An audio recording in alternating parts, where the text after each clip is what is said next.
ఈ బెల్లం అలాగే మంచి ఎక్కడ కెమికల్స్ పడని భూమిలో నుండి మట్టి తెచ్చుకోవాలి. వీలైనంత ఊరు బయట పెద్ద పెద్ద చెట్ల కింద ఉన్నటువంటి మట్టి తెచ్చుకుంటే సారవంతమైన, ఎంత సారవంతమైన అయితే అందులో అంతా పోషకాలు ఉంటాయి. ఆ పోషకాలు మళ్ళీ మనకి ఇందులో ఇంక్రీజ్ అవుతాయి.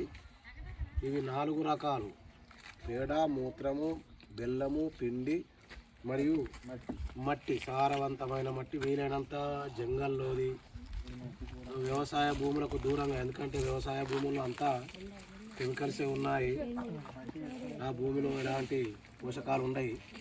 అట్లాంటి వాటిలో తెచ్చుకొని కలిపి దీన్ని మనము నీడలో, వర్షం పడ్డప్పుడు వర్షపు నీళ్ళు పడకుండా, సూర్యరశ్మి పడకుండా వీలైనంత చెట్ల కింద, షేడ్ కింద పెట్టి వారం రోజులు సవ్య దిశలో కలపాలి.